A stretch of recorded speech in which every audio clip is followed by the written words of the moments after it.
ताज्या आणि सुपरफास्ट बातम्या पाहण्यासाठी स्वराज्य न्यूज मराठीला सबस्क्राईब करा आणि बेल बटन प्रेस करा. आपण करूया, पण ते हरकत नाही काय माझी.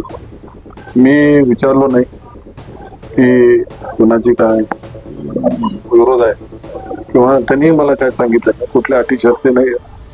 एक मागच प्रवेश होणार होता, काही स्थानिक लोकांनी कार्यकर्त्यांनी भाजपच्या विरोध केला होता, त्यामुळे ते थांबलं होतं. आता ती वेळ घडून आलीत लोक. आता जे पक्षप्रवेश मला दिलं, आदरणीय देवेंद्र फडणवीस साहेब, आदरणीय चव्हाण साहेब, आदरणीय पालकमंत्री, ह्यांना पण मी पटवलं असतं. असं नसतंय ना, म्हणजे तुमच्याबरोबर आलं तर मी चांगला आहे, नाही आलं तर स्थानिक पातळीवर काही निवडणुका असतात, मार्केट कमिटी स्थानिक पातळीवर असते. एकानेही माझं नाव घेतलेलं नाही. तुम्ही पण त्यांना खोदून ऍक्च्युअली विरोध कोणाला तुम्हाला विचारलं, ते एकाने नाव सांगितलं नाही. एकानेही नाव सांगितलं नाही. मग का नाव सांगितलं नाही? त्याने माझ्यावर काम केलेलेच आहेत ना त्याने, आणि भविष्यात मी माहित आहे तिला पाण्यावर काम करावं लागणार आहे. नाव घेऊन आपण कशाला वाईट वाचत. आपल्याला पाठवलं तेवढ्या पुरतं आपण पाट्या टाकायचं काम करायचं म्हणले. परत सगळ्यांनी मला फोन केले, मला पाठवले म्हणून मी गेलो बरं का म्हणले. मी समजू शकतो ना तसं. आता मी विनंती करतो की आमच्या लोकांनी फॉर्मच दिलं नाही, तर फॉर्म तुम्ही स्वीकारावं आणि पार्टीचे विचार करतील ते करतील. असे की मी मागणी केली नाही. 10 माझे आसाला 22 जागा आहे. आता ते माझे जे निवडून 100% येणार आहे तेवढंच मी मागणार आहे. बाकी उगाच मागून आपल्या नाही. अचानक निरोप दिल्यामुळं जेवढे लोक माझ्यावर होते, अचानक त्याला सांगितलं. ते 8-10 लोक होते, त्यातले घरातच माझा भाऊ होता, मुलगा होता, अजून एक 4-5 कार्यकर्ते होते माझ्यावर. तेवढ्यानंच घेऊन गेलो. सकाळी निरोप आला, रात्री आपल्याला प्रवेश द्यायचा आहे म्हणल्यावर ते काही गर्दी घेऊन जाण्याची आवश्यकता नाही. त्यांनी सांगितलं निवडणुकीची प्रक्रिया सुरू आहे, लोक वगैरे आणू नका. आणि माहित आहे म्हणलं दिलीप माने कोण आहे, ते कशासाठी आपण करायचं, या तुम्ही.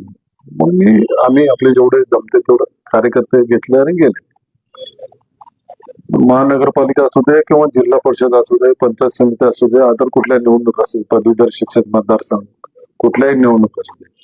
आता एकदा आदरणीय देवेंद्र फडणवीस साहेबांच्या नेतृत्वाखाली आदरणीय देवेंद्रजी आपले महाराष्ट्राचे मुख्यमंत्री आहेत, त्यांनी जो सांगेल ते आदेश, आपले प्रदेश अध्यक्ष रवींद्र चव्हाण साहेब, पालकमंत्री जयकुमार गोरे साहेब, सचिन दादा आणि भाजपचे जे कोर कमिटी असेल त्यांचे जे आदेश असतील त्या आदेशाप्रमाणे मी काम करणार आणि काम करून दाखवणार आहे. आणि सगळ्या जे काय त्यांनी जागा देते त्या सगळ्या जागेचं, सगळ्या उमेदवाराचं मी प्रामाणिकपणे प्रचार करणार. ही चर्चा कोणाची झालेली नाही आहे.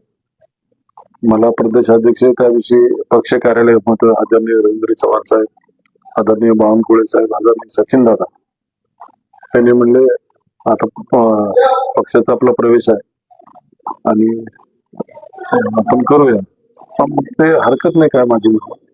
मी विचारलो नाही की कुणाची काय विरोध आहे किंवा त्यांनी मला काय सांगितलं नाही, कुठल्या अटी शर्ती नाही. एक मागच प्रवेश होणार होता, काही स्थानिक लोकांनी कार्यकर्त्यांनी भाजपच्या विरोध केला होता, त्यामुळे ते थांबलं होतं. आता ती वेळ घडून आली. नगरपालिकेच्या, नगरपंचायत समिती, नागपूरचं आपलं हिवाळी अधिवेशन, या सगळ्या गोष्टीमुळे थोडं लांबलं होतं.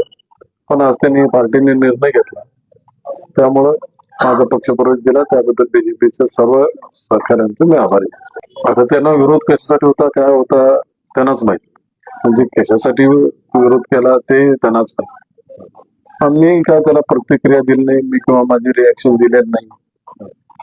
विरोध करण्याची भूमिका त्यांची भाजपच्या पद्धतीमध्ये मी पहिल्यांदाच बघितलं, आणि ते मी भाजपचे कार्यालय पुढे जाऊन. असं कधी झालं नाही, काँग्रेस पक्षात सुद्धा झालं नाही किंवा कुठंच झालेलं नाही.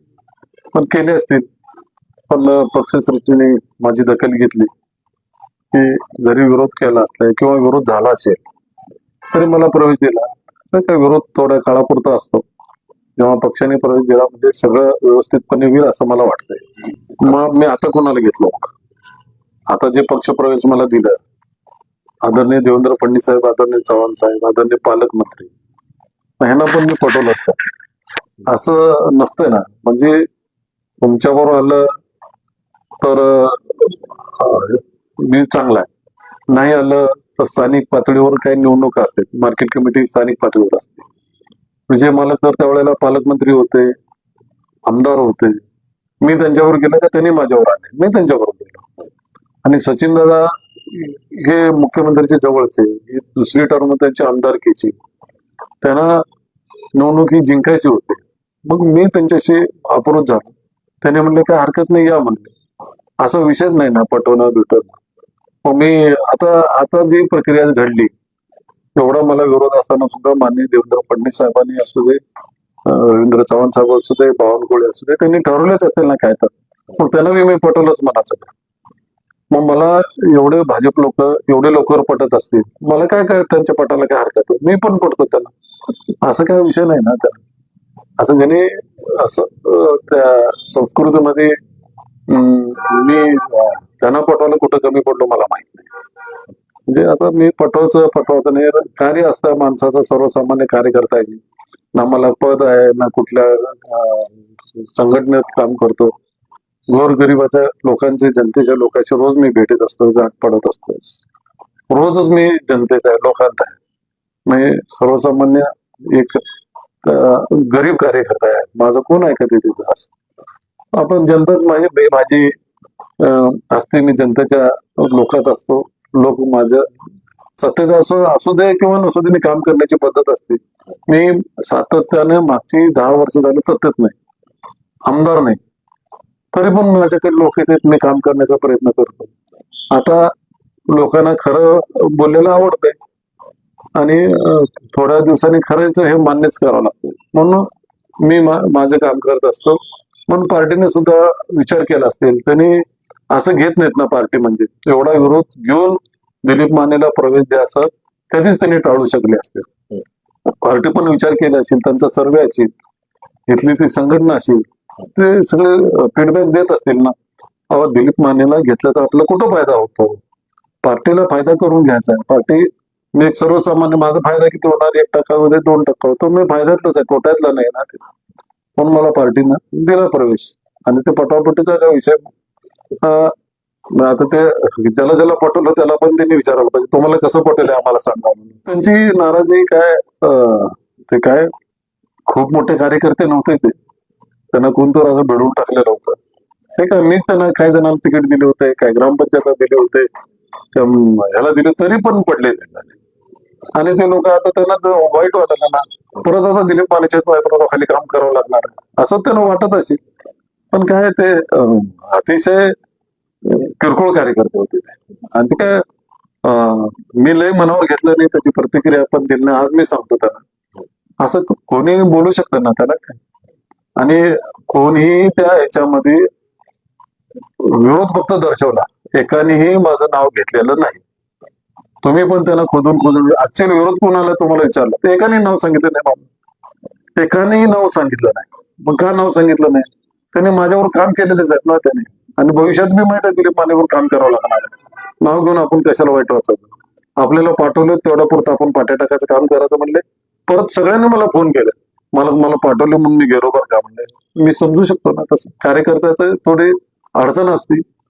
चला त्यांना हे भविष्यामध्ये काय माझी मदत लागली तर निश्चितपणे, आता तो विषय संपलेला, निश्चितपणे भविष्यामध्ये त्यांना मदत करेल. मी अजून मागणीच केलेली नाही, कारण का माझा परवा दिवशी प्रवेश झाला आणि परवा दिवशी फॉर्म भरायची मुदत संपली.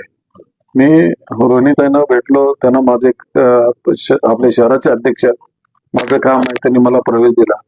पण आता मी विनंती करतो की आमच्या लोकांनी फॉर्मच दिलं नाही, तर फॉर्म तुम्ही स्वीकारावं आणि पार्टीचे विचार करतील ते करतील. असे की मी मागणी केली नाही. 10 पाहिजे, आसाला 22 जागा आहे. आता ते माझे जे निवडून 100% येणार आहे तेवढंच मी मागणार आहे. बाकी उगाच मागून आपल्या 2 गटामध्ये, आपल्याच एका पक्षामध्ये संघर्ष वाढवायची भूमिका माझी नाही.